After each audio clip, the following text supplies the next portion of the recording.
అదే RTV app వార్తల్ని క్షణాల్లో చదివే అవకాశం ఉంటుంది. ఒక న్యూస్ పేపర్, ఒక టెలివిజన్ ఛానల్ మీ చేతుల్లో ఎప్పుడూ ఉంటాయి. నల్గొండ జిల్లాలో మహిళలందరికీ పొదుపు సంఘాలకు పావులా వడ్డీ రుణాలు ఇవ్వాలి, అదేవిధంగా బ్యాంకులు లోన్లు కూడా ఇవ్వాలని కూడా మహిళా సంఘం ఐద్వా ఆధ్వర్యంలో నల్గొండ జిల్లా కలెక్టర్ కూడా వినతి పత్రం అందజేసిన పరిస్థితి. ప్రస్తుతం అంతా ఐద్వాకు సంబంధించిన కొంతమంది మహిళలు ఉన్నారు. వారు ఏం అడిగారని తెలుసుకునే ప్రయత్నం చేద్దాం. మేడం చెప్పండి, ఈరోజు నల్గొండ జిల్లా కలెక్టర్ కూడా వినతి పత్రం ఇచ్చారు. ఏంటి వినతి పత్రంలో ఉన్న విశేషాలు ఏంటి? ఇలా పొదుపు చేసుకున్న మహిళలు అనేక సమస్యలు ఎదుర్కొంటూ ఉన్నారు. అంటే పేద మహిళలు కష్టం చేసి పొదుపు చేసుకుంటే వాటికి ఏమైనా బెనిఫిట్స్ వస్తుందని చెప్పేసి ఆశిస్తూ ఉన్నారు. కానీ లాభం లేదు, నష్టం ఎక్కువ ఉంది అని చెప్పేసి మేము సర్వే చేసిన సందర్భంగా మా డిమాండ్ ఏంటంటే ప్రధానంగా పొదుపు చేసుకునే మహిళలకి ప్రభుత్వమే ఇన్సూరెన్స్ కల్పించాలి. ప్రమాదానికి గురైనప్పుడు ఇన్సూరెన్స్ ప్రభుత్వం ఇవ్వాలి, ప్రధానమైన డిమాండ్ ఒకటి. రెండోది, ఇంతకుముందు డిపాజిట్ లేకుండా లోన్ ఇవ్వాలి. డిపాజిట్ 1,00,000కు పైగా పెట్టుకొని లోన్ ఇస్తున్న పరిస్థితి కనపడతా ఉంది. స్కాలర్షిప్లు కూడా పిల్లలకి ఇంటర్ వరకు స్కాలర్షిప్లు ఇచ్చేది. ఇప్పుడు ఆ స్కాలర్షిప్ల స్కీమ్ మొత్తమే ఎత్తేసిన పరిస్థితి. అయితే బ్యాంకు మేనేజర్లు ఇన్సూరెన్స్ అని లోను వచ్చినప్పుడు ఇన్సూరెన్స్ అని చెప్పేసి వాళ్ళ దగ్గర నుంచి కట్ చేసుకుంటున్నారు డబ్బులు. కానీ మళ్ళీ అది రెన్యువల్ అనేది వాళ్ళకి తెలవట్లేదు. వాళ్ళే ఇక లోన్ అయిపోయేదాకా అదే ఇన్సూరెన్స్ ఉంటుందని అనుకుంటారు. లోన్ అయిపోయేసరికి కట్టే డబ్బులు 3 సంవత్సరాలు అవుతుంటే ఇక్కడ 2 సంవత్సరాల గ్యాప్ వచ్చి ఒక ప్రమాదానికి గురై చనిపోయిన వాళ్ళకి ఎట్లాంటి ఇన్సూరెన్స్ అనేది రాలేదు. ఆ 2 వెళ్ళిపోయినాయి, ఇన్సూరెన్స్ రాలేదు. ఇట్లాంటి అన్ని లోపాలన్నింటినీ కూడా సరిచేయాలని చెప్పేసి ప్రభుత్వానికి డిమాండ్ చేస్తూ ఉన్నాం. అదే రకంగా చూసినట్టయితే ఇవాళ పొదుపు సంఘాలలో 10 లక్షల రూపాయలు ఇచ్చేటప్పుడు వాళ్ళకి ఈ 2 లక్షలు, 1,00,000 డిమాండ్ ఏదైతే పెట్టుకుంటున్నారో అది వద్దని చెప్పేసి అంటా ఉన్నాం.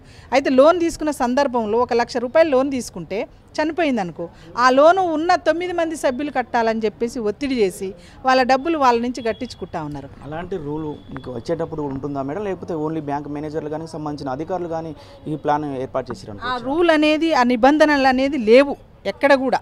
అసలు లేకున్నా కూడా వీళ్ళు బలవంతంగా ఒత్తిడి చేసి కట్టిస్తున్న పరిస్థితి కనపడతా ఉంది. అదే రకంగా ఈరోజు బాగా గొడవలయ్యి సంఘాలు మూతబడ్డ పరిస్థితి కనపడతా ఉంది జిల్లా వ్యాప్తంగా చూసినట్టయితే.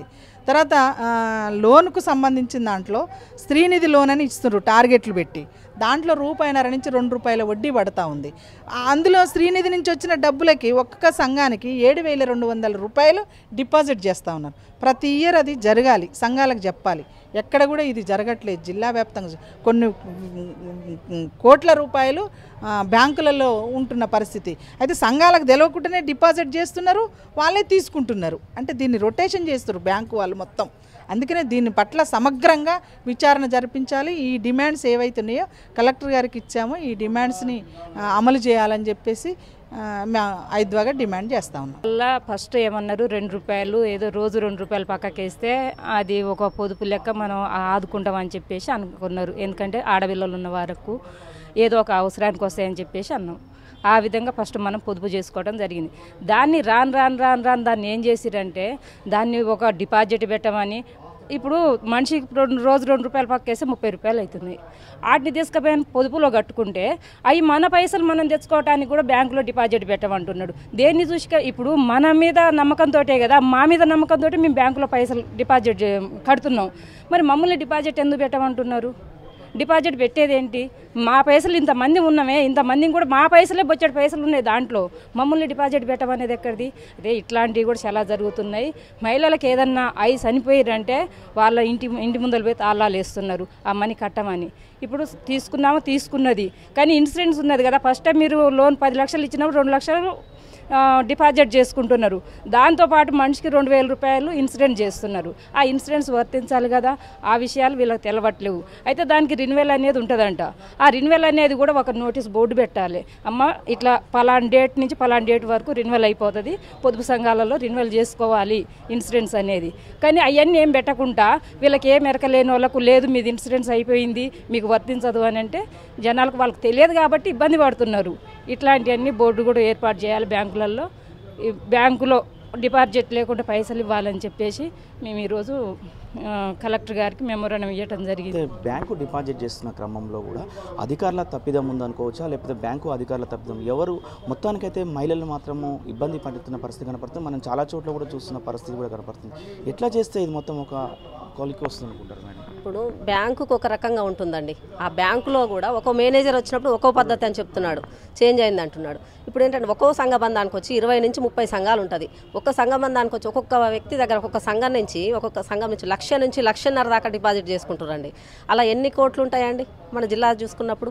వాటికి డిపాజిట్ చేసుకున్న వాటికి ఎప్పుడో 4 నెలలకు 3 నెలలకు 500, 200 మనకు వడ్డీ వేస్తున్నారు. కానీ మనం తీసుకున్న దానికి రూపాయిన్నర వడ్డీ పడుతుంది. పావుల వడ్డీ అంటున్నారు కానీ పావుల వడ్డీ వేస్తలేరు. కాబట్టి ప్రజలకు భారం అవుతుందండి. 2 రూపాయల వడ్డీ పడుతుంది, రూపాయిన్నర వడ్డీ పడుతుంది. దానికంటే మనం చిట్టి వేసుకుంటేనే మనకు కమిషన్ వస్తుందని కూడా మేము సర్వేకి వెళ్ళినప్పుడు చెప్తారు. అట్లాగే ఇప్పుడు 10 మంది కలిసి ఒక పొదుపు లోన్ తీసుకున్నప్పుడు అందులో ఒక వ్యక్తికి పర్సనల్ లోన్ ఉందనుకోండి, అయితే ఈ అకౌంట్కి వెళ్ళి డబ్బులు కట్ అవుతుంది. ఆ అకౌంట్కి వెళ్ళి డబ్బులు కట్ అవుతున్నప్పుడు ఈ 9 మంది గొడవ పడాల్సి వస్తుంది. ఆ డబ్బులు ఎక్కడ పోయినాయి అంటే ఆమె డబ్బులు కట్టలేదు కాబట్టి ఆమె ఖాతా దానికి ఈ ఖాతాల నుంచి కొట్టుతున్నారు. అట్లా ఇప్పుడు నల్గొండలో ఒక ఉదాహరణ అండి. మొన్న 3 సంవత్సరాల నుంచి కడుతున్నారు. ఒక సంఘం వాళ్ళు లోన్ తీసుకున్నారు.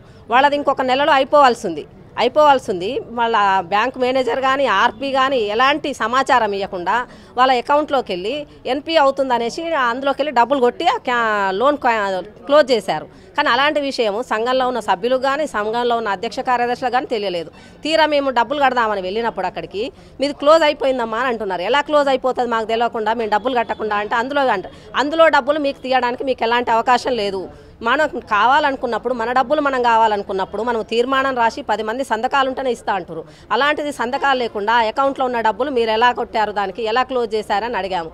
ఎన్పీ అవుతుందని చెప్తారు. ఇలాంటి తప్పిదాలు తెలియని గ్రామీణ మహిళలు చేసామనుకుందాం. అధికారంగా అది ఆఫీసులో ఉన్న ఉద్యోగంలో ఉన్న ఎంప్లాయీసే అలా చేస్తున్నారండి. ఈ కింది మహిళలకు ఎలా అర్థమవుతుందండి ఇది?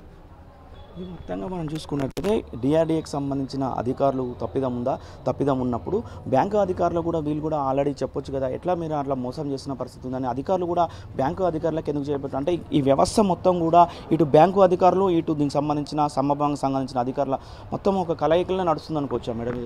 అవునండి. ఇప్పుడు సంఘానికి ఇప్పుడు 2018 నుంచి ఇప్పటిదాకా పాల వడ్డీ రాకపోతే వాళ్ళు రూపాయి కూడబెట్టి పొదుపు చేసుకున్నప్పుడు రూపాయిన్నర నుంచి 2 రూపాయల దాకా వడ్డీ కట్టారు. వాళ్ళకి ఏం బెనిఫిట్ ఉందండి పాల వడ్డీ రాకపోతే? ఎన్నికలు వచ్చినప్పుడు అడావుడిగా అప్పుడు వేశారు. మరి ఇప్పుడు ఎన్నికలు అయిపోయినాయి, పార్లమెంట్ అయిపోతున్నాయి. ఇప్పుడైనా ఎన్నికల నోటిఫికేషన్ వచ్చే లోపు కూడా మహిళలందరికీ కూడా పావుల వడ్డీ వేస్తే వాళ్ళకి అంత వెసులుబాటు ఉంటుంది. వాళ్ళు ఇచ్చిన ఉపయోగం ఏముంటుందండి? ఇప్పుడు బయట కూడా దొరుకుతాయి. ఇప్పుడు రూపాయిన్నర 2 రూపాయలకు వీళ్ళు ఇచ్చింది ఏముందండి? నెల కట్టించుకుంటున్నారు. ముఖ్యంగా మహిళలు చెప్తున్నది ఒకటి, ఏదైతే పావుల వడ్డీ రుణాలు కూడా ఎట్టి పరిస్థితుల్లో ఇవ్వాలి. ఇచ్చే పావుల వడ్డీలో కూడా ఇప్పటి వరకు కూడా చాలా వరకు కూడా ఆ పెండింగ్లో ఉన్నాయి. ఆ పెండింగ్ అన్ని కూడా చేయాలని కూడా చెప్తున్నారు. వీడియో జర్నలిస్ట్ కృష్ణతో అచ్యుత్, RTV నల్గొండ. మరిన్ని వీడియోస్ కోసం ఛానల్ ని సబ్స్క్రైబ్ చేయండి. లేటెస్ట్ అప్డేట్స్ కోసం వాట్సాప్ ఛానల్ ని ఫాలో చేయండి. అండ్ లింక్ డిస్క్రిప్షన్ లో ఉంది.